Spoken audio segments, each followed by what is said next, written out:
Thank you, Pratap, and welcome everybody to the second day of the Lit Fest. Students from JSEX and I think Mizoram University and the Department of Communications and elsewhere. Thank you all for coming, and participants from the festival, former Chief Secretary Mrs. Renu Sharma, Dr. Lalrin, Secretary of the Aizol Club, and many others. I won't say too numerous to name, but who are all here, you know who you are. And of course, Francis Silo. Thank you. As you can see, the minister is not here, so we are starting with connecting Japan in the Northeast.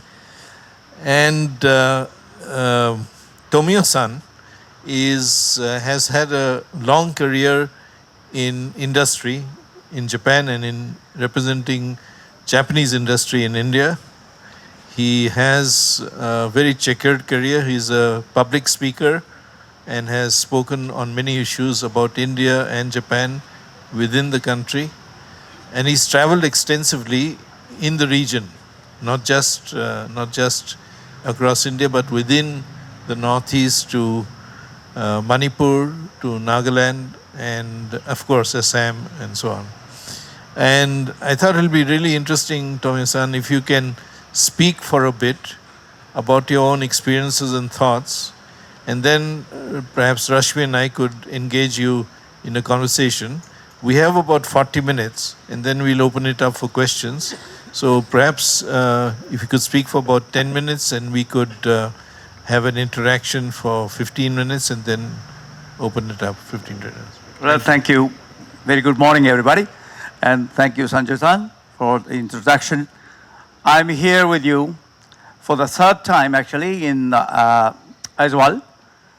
First time when I came, I was invited by Mizoram University to have a lecture amongst the students. And I talked about Indo-Japan relations. My career history back 40 years ago, when I joined Sharp Corporation, which is an electronics giant company, 100 plus years of history. And since graduation from the college and joined Sharp, I worked for this company alone as long as 37 years, engaging in global business and marketing.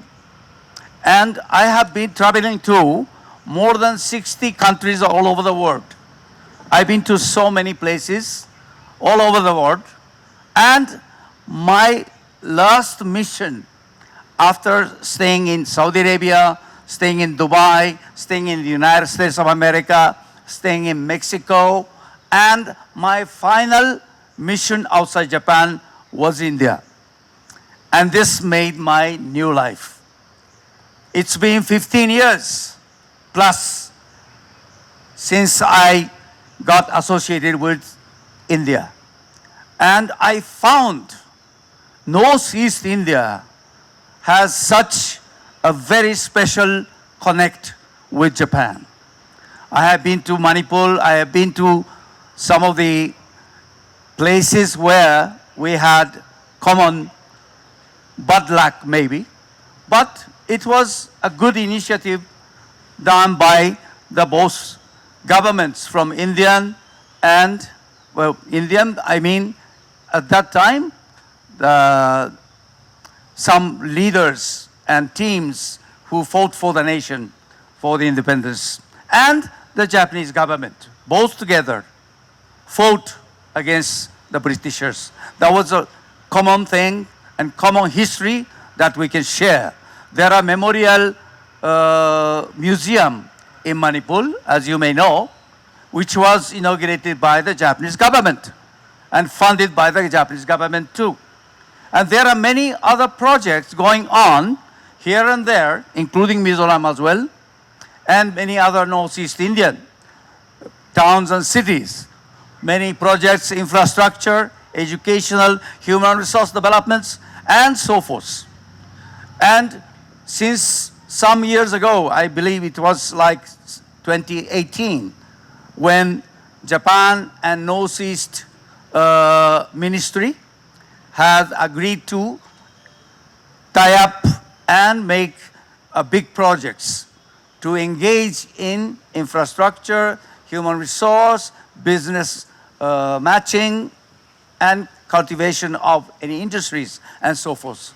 So many things are happening and ongoing, and it will be a kind of focal point from Japan's side to engage in such projects.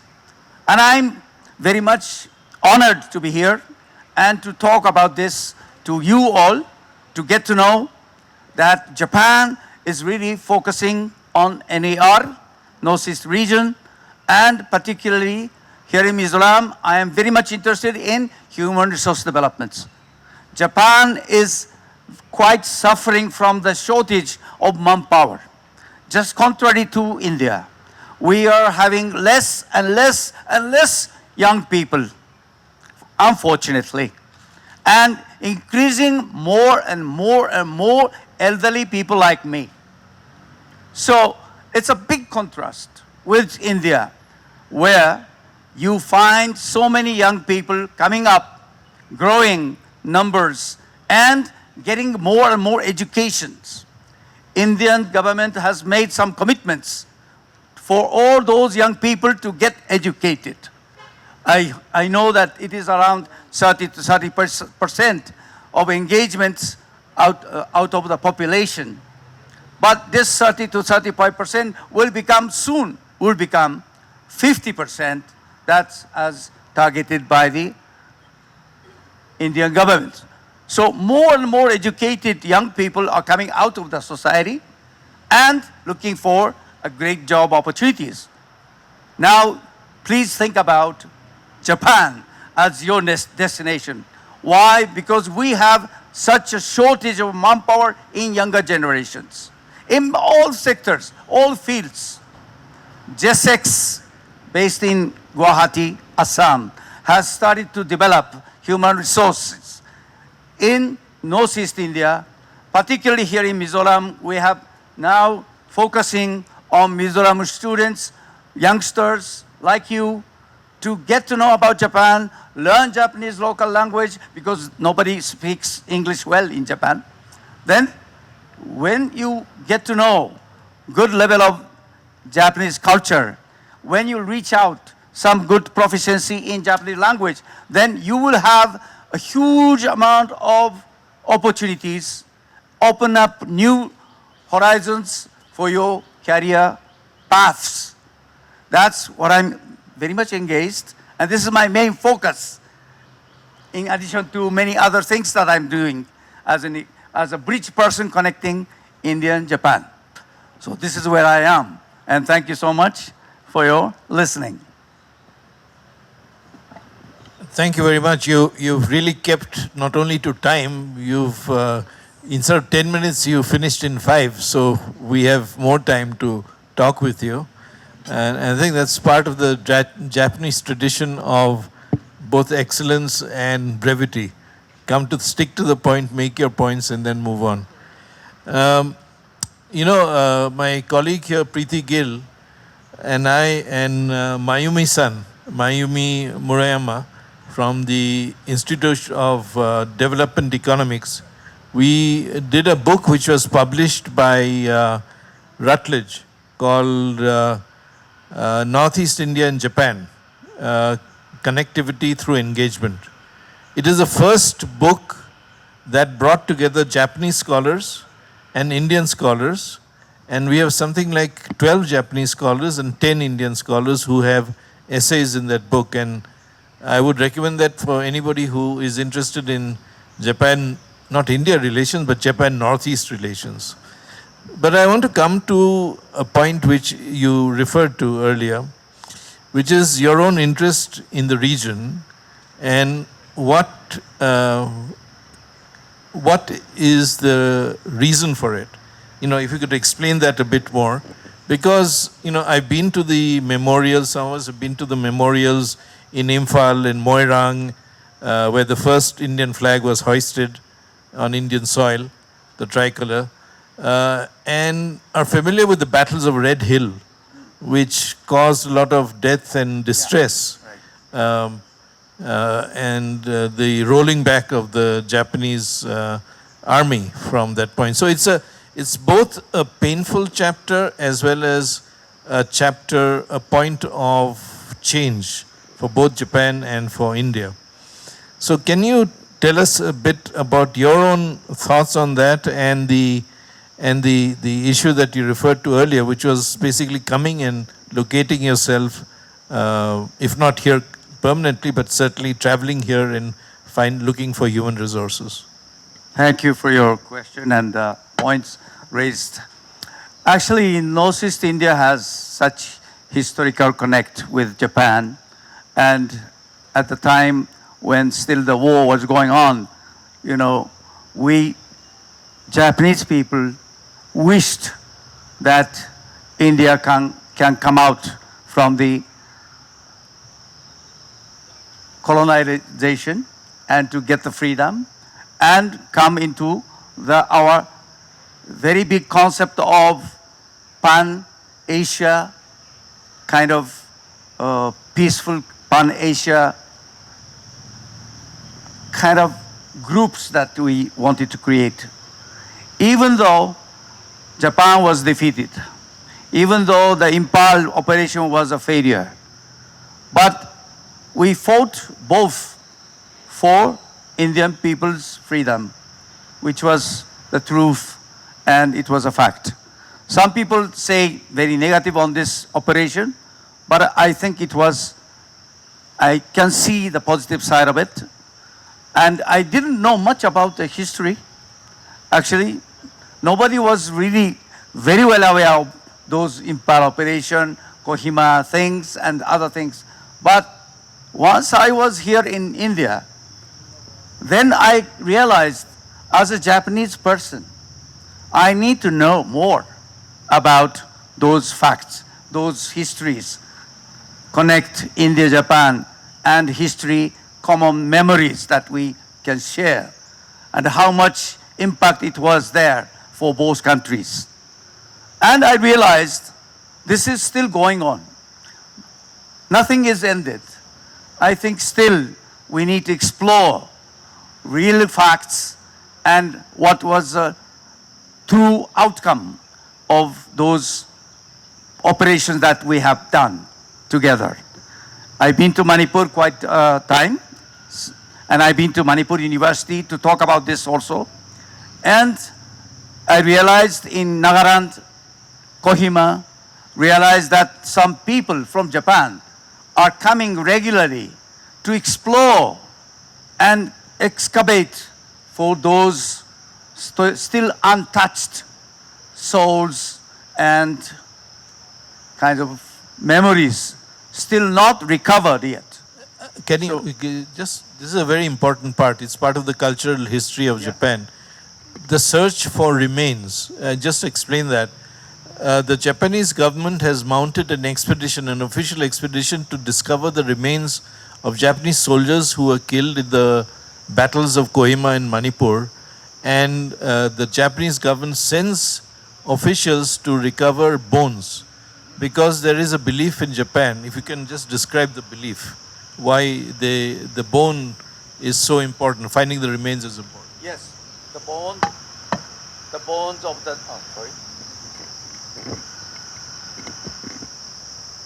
the bones of the deaths. Hello? Yes. The bones of the deaths are so important for us because it is always kept with us, either at home or in the tombs. In the tombs, there are always some reminders of, not entirely, but some of the bones are kept. All ancestors in the same tomb, there are bones of those ancestors. And we believe in an idea that those ancestors are still around us, supporting us, protecting us from any disasters or whatever, accidents or whatever. When you feel good luck for something, that good luck can be brought or could have been brought by those ancestors. That is kind of belief that we have. That's why it is so important. Without the bones, there is no proof of their death.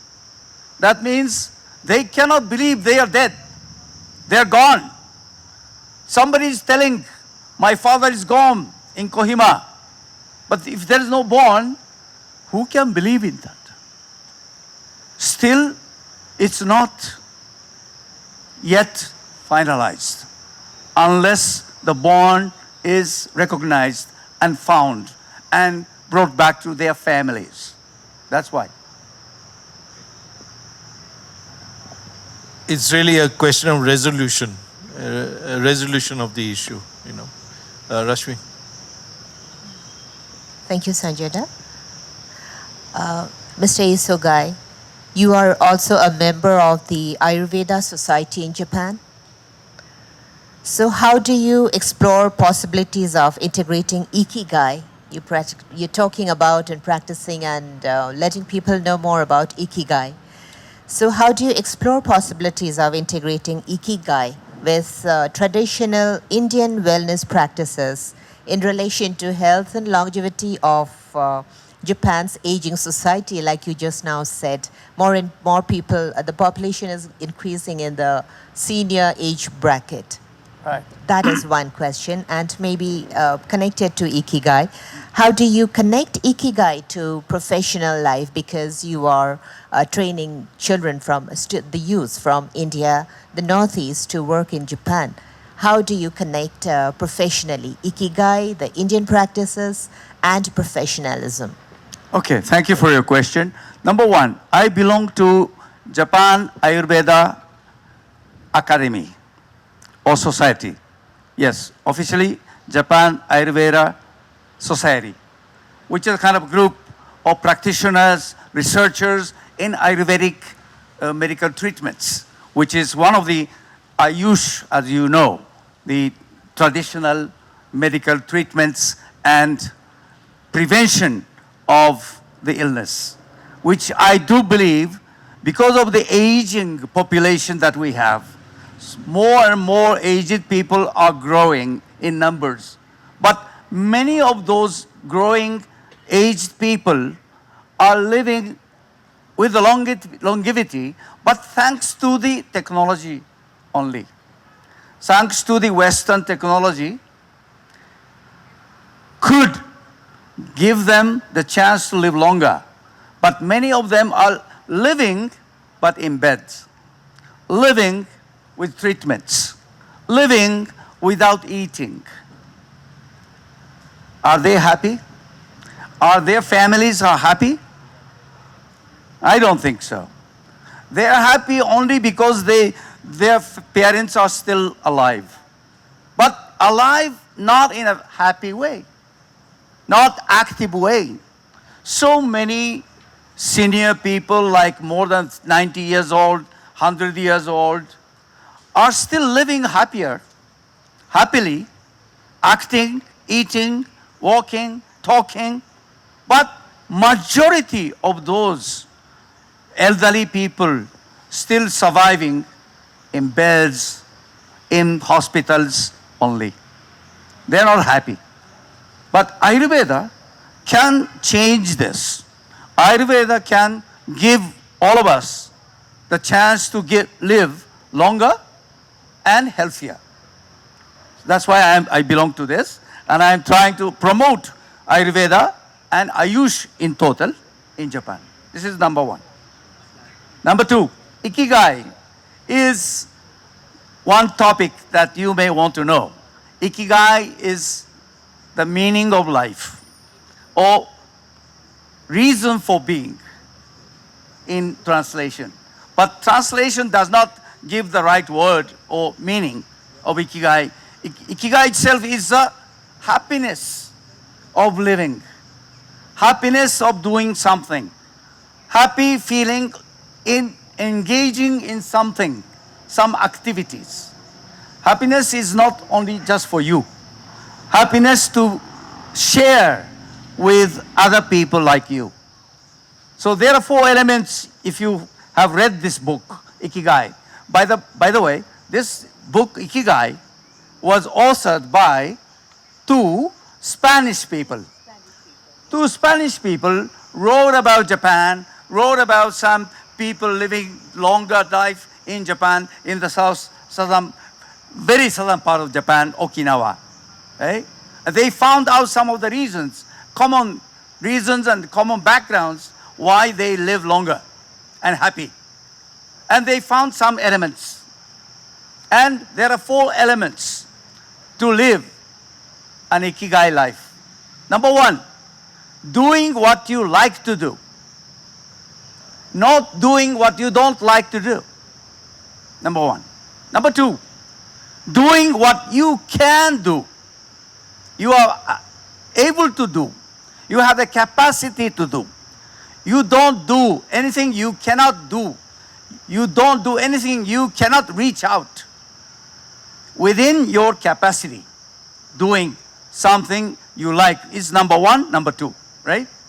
Number 3, doing something good for the society, something good for the world, something good for the other people. This is number 3. Something you give some good, better life, better chance, better opportunity for somebody else, right? So giving some benefit to the others, not for you, for the others, for the society, for the world, for the group of people, whoever. Number 4, last thing, it can be sustainable by some income, some monetary income, that with that you can continue doing so. Just imagine, if you're doing some good work, voluntary work, without any benefits receiving, any money receiving, that means you are spending on your own. If you're spending on your own, unless you are so super rich, you cannot continue this. Nothing can be sustainable.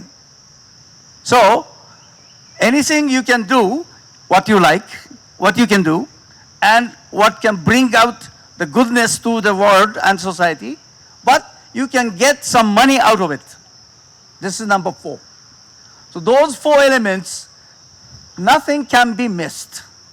All 4 elements should meet together, and that makes the Ikigai.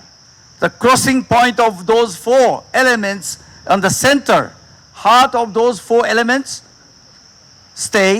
lies the Ikigai. I'm living in this.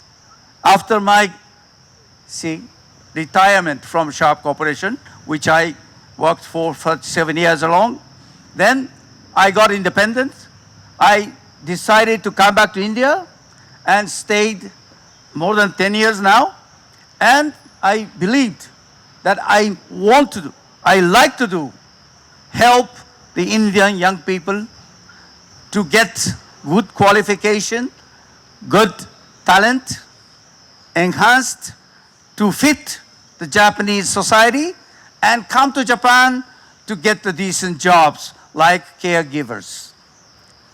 J6 has sent already more than 15 such young people to Japan, working now in several cities of Japan as kaigo givers, caregivers. And I belong to that society, group. I'm helping to connect young people here with good employers. So I'm getting this as my profession, as my hobby, what I like to do, and this is within my capacity. Again, what you like to do, within your capacity, good for the others, good for the society, and you can get some money to make it sustainable business. Thank you. If I can, Rashmi, if I can come. Just a bit on Ikigai, because I was able to meet Francesc Miralles, who you said make some money out of it. He wrote the book and made a lot of money out of it. Ikigai, what is the secret to a happy and long life? What is it? Yes. Yes. I think that's the one. Happy, healthy, long life. So, and a long and happy life, long and happy life. And I remember one of the things he talked about, and I had a chance to talk to him afterwards, was to slow down. Don't rush. Don't rush to write a message. Don't rush to answer your phone. Don't rush into your food. Maybe don't rush into your drink also. But, so it is a question of, and we have a very prominent doctor here, two doctors here, the question of a slower pace of life benefiting your own life and those around you. Can you talk a little bit about that? Of course. I'm still not the age group of those people who were researched. So those people who are living longer life in Okinawa, those are more than 90 kind of years of longevity they had enjoyed. And because of that slow style of lifestyle, yes, it helped so much. But I'm still younger than then, so I'm still very much active. And I want to respond quickly. I want to do it, get it done quickly as soon as I can, and within my capacity again. If you try to, extend your capacity or expand your capacity, that may not be easy, right? Within your known knowledge, within your own capacity, you can do the best. It's your own pace. This is the point. I'm doing that. I'm still very much agile person to do something very quick, and I like to get it done so much quicker. And I want to respond to people very quickly. But this is my style too. But I'm not stressing myself. There is no stress out of it. If you try to do better, more than you can do within your capacity, then it will be stressful. That stress will give you a very negative backlog. So what I'm doing is within my capacity, no matter how you see me, very quick and responsive person or not, but this is my style too.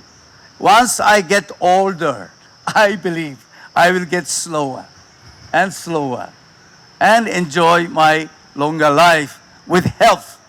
As I told you, many Japanese people are living longer, but many are also living only in beds, only in hospitals, not meeting their families every day and not enjoying. It's not a healthy life. I don't want to get that because it will make big trouble to my children. So Marty is actually the lei, the Indo-Japan lei, like the name of this festival, lei. So Ayurveda is Indian, Ikigai is Japanese, and you're taking Indian children, you're grooming them, you're molding them to come to Japan and work. So do you see any integration between Ayurveda and Ikigai? I don't really relate Ikigai to Ayurveda, but Okay. I'm sure Ayurveda will help live longer life and healthy life. All right. So, I think because you're working so much with the youth and they are more into graphics and graphic novels and all, do you see integrating anime into their course because you're also doing a lecture series to groom them for work in Japan? Do you think just text work, instead of text work, maybe graphics and anime? Because I think a lot of you are into anime. Yes? Comic strips and graphic novels. So do you see any relation or possibilities of such collaboration? It's just an idea. I mean, Well, yes, there are some activities going on. If you may have heard about it, in New Delhi, for example, every year, one great event about anime is going on. It started, I think, 2 years ago. And there are so many, Indian young people get together and enjoy and having fun time because of this kind of, events going on. And this can be organized many other cities as well, not only in New Delhi, but also last year, for example, I joined one anime kind of great exhibition, and cosplay kind of, events are going on everywhere. And I can see so much of passion, and, passionate people, young people can join and really play and enjoy that kind of event themselves. I see that. Yes. In fact, I don't know if you have cosplay and this the kind of things that he's talking about. Do you have that in Aizawl? You do, no? Because I walked into one in Shillong a few weeks ago, and people had come from Japan to judge them, and they were largely about Korea and of course Japan. So this is a very big thing that has caught on in the region. At least it inspires the young people to get to know more about Japanese culture, more interested in that. That will lead to them to, wishing to go to Japan and see the reality and interact with the Japanese people and so forth. I think you have a bit of a challenge from the Koreans, because I think there is a bit of a challenge to Japan from the Koreans, because more people are familiar with Korean music, songs, stars, actors, serials, they are very styles. aggressive, yes. There's even a soul cafe in Aizawl. So, but one thing about our colleague and friend here is that he is a teacher of Japanese. He teaches at Pune University. He does an online, he did it online today, but he teaches master's students, second year master's students. So that's very important. You want to talk about that a bit, and then we'll open it up. I'm just helping those people who are really, wishing to master the Japanese language itself and higher level of proficiency in Japanese language in speech and reading and writing. So I was invited to teach business Japanese to a master course second year students who have already reached some level of proficiency. They can read, write, speak good level of Japanese, but not fluent yet. And they are not exposed to the business environment. So I'm out of the business culture, so I can teach them in Japanese, not English. In Japanese language, I'm teaching every Saturday. Actually, I have done it in just 1 hour ago, right? There are only 10 master course students, but they are second year. And they are learning from me the business Japanese, and one more subject is cross-cultural communications. That's what I'm engaged in since last year. And your lectures are on YouTube as well. No. I'm not appearing in YouTube. I don't want to be that way. No, but I think 3 years back there were some recorded maybe lectures. somebody has recorded, and without my permission, they put it on the YouTube. Okay. Yes. Okay. But someday, do you plan to write a book? Maybe. I'm planning in the course of maybe 1-2 years from now, I will be writing a book about Indo-Japan relations, and I will be writing about how to learn Japanese language, maybe. And at that time, I hope the technology can help me out. Just by saying something, just by recording my speech, the book is written in a written format. I think there must be some applications available. I think the children you're grooming now, you're mentoring now, one of them might come up with that kind of a software, that kind of an app. Yes, all the best for that. Yes, and in your book, one last question from us, please, Mr. Isugai. Would the Northeast feature majorly in the book that you're planning? In the Northeast? In the Northeast? The Northeast of India. Yeah. So for the North, For the Northeast India, I would like to write another book somewhere, sometime. I don't know, in the future. When I retire from traveling, then I probably engage in writing and talking and, publishing something. To answer to your question, I like to talk more about Northeast Indian people, connection with Japan, and what is the future prospects, so that Japanese people get to know more about Northeast India. Actually, no one knows. Applause for that, please. Thank you. so much. That Yeah? was wonderful. So was that the wonderful. relationship will become Yes. much stronger and for longer term. Thank you so much for that. Now, can we please open it to Yes, the why not? audience? Yes. Okay, we have Any question questions? answers now from the audience, please. Any questions? About Japan, about Japanese language, whatever. About the Indo-Japan lay, Yes.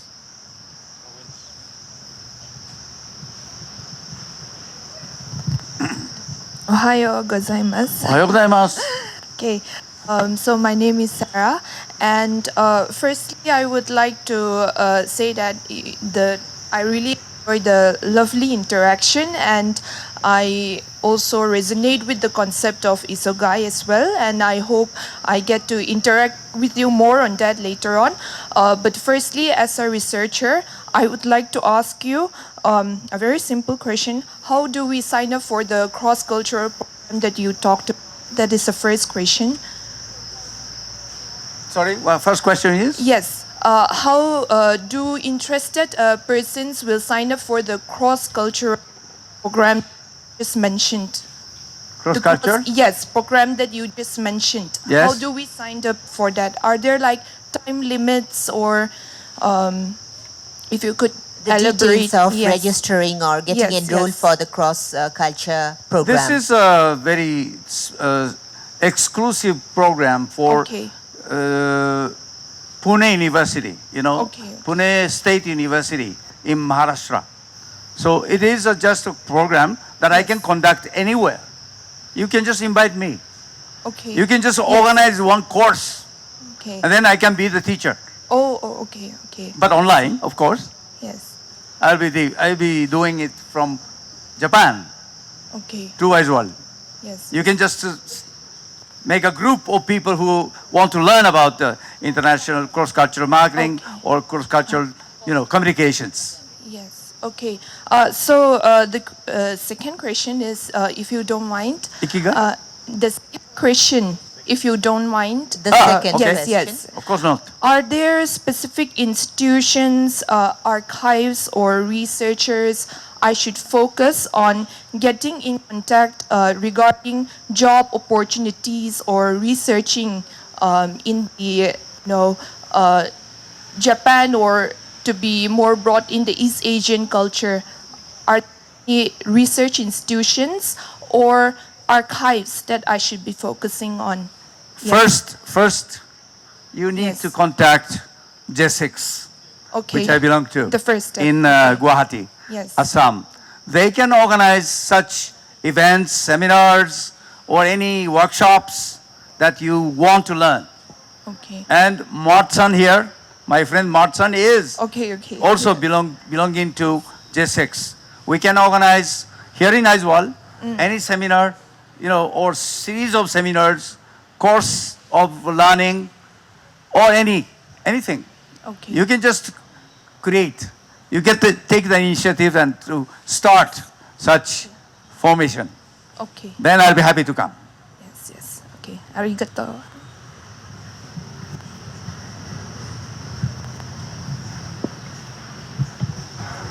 Any more questions or even remarks or comments?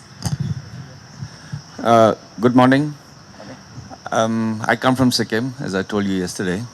Sikkim and Japan, we have a interesting history. You must have heard of that scholar priest Ikai Kawaguchi.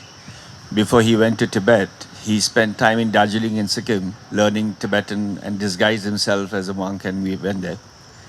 And he was instrumental in actually indexing a lot of the Vajrayana Buddhism back in Japan, and it was the first time being done in a modern fashion. But coming to your main talk today, in which you're trying to, you know, have people from the Northeast look for jobs in Japan, um, particularly in palliative care and but maybe in other disciplines, other industry. But in Japan recently, in the ruling party, there has been a new party called Japan Innovation Party, which is anti-immigrant. So how does that square up with the effort we are putting in India to take people from Northeast to Japan? Thank you. Good question. There are some politicians who are against the immigration or migrating to Japan because they know what will be the negative impact on the society, local society. And they have learned from European Union's some of the bad experiences they felt.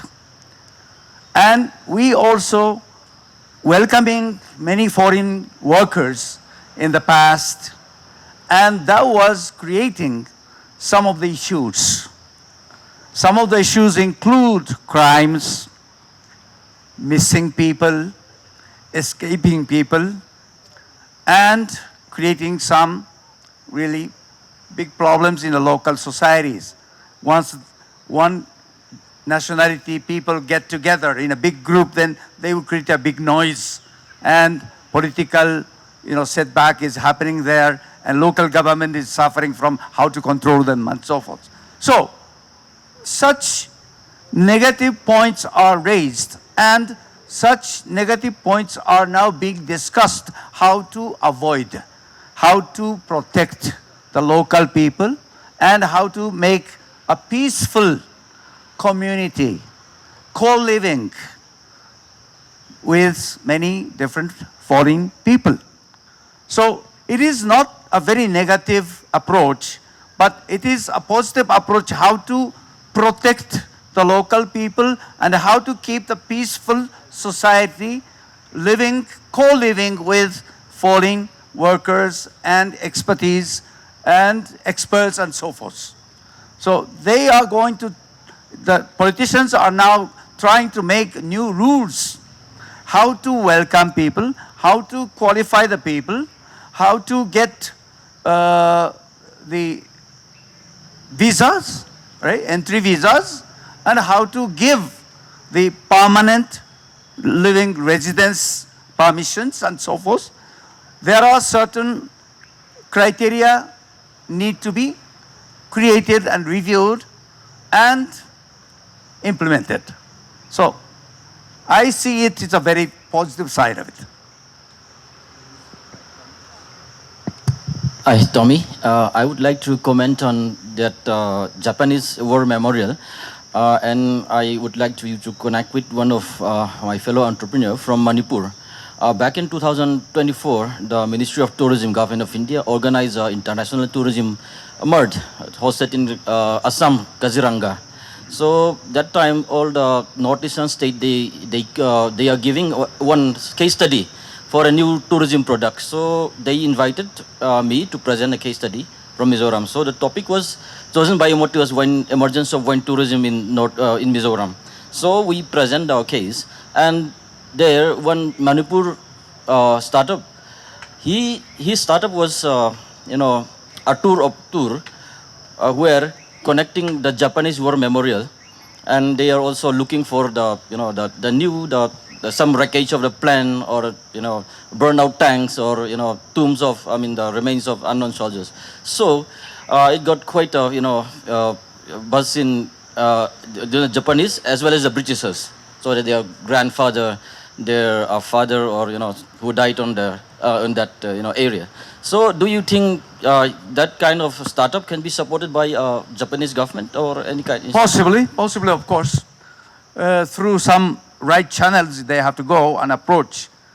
First, I would like to recommend those people who are really like to, do some startups to help the Indo-Japanese relations, then they can approach the Embassy of Japan in New Delhi, and they can talk what they want to do, what they are planning to do.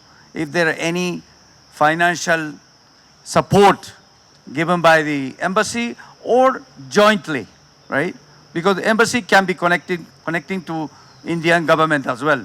Very easy and strong connection. They can tie up, they can talk to some competent authorities to start discussion how to support them, how to promote such activities from other parts of the Northeast. Because Northeast itself is a focal point by the Indian government as well as Japanese government. They have formed one forum, as I said, in 2018 or so. So it's still going. And how we can reactivate it and how to enhance the relationship is the question. So that those startups will help, definitely. I believe this can be accepted and well supported. Thank you, Tommy. And last one. Do you think this JICA, that operation in Northeast, is successful, or do you think what is your feedback on that? Any idea? JICA is a government entity, and JICA is funded 100% by Japanese government, and they are engaging in some government projects. So unless there is a government initiative, so both government, not just by Japan, India, Japanese government, both bilateral collaborations, some projects, assigned by both countries can be the JICA's projects. So JICA can work according to the government initiatives and guidelines. Thank you. I think we'll wrap it up here and move on to the... Is there one more question? No, I don't think so.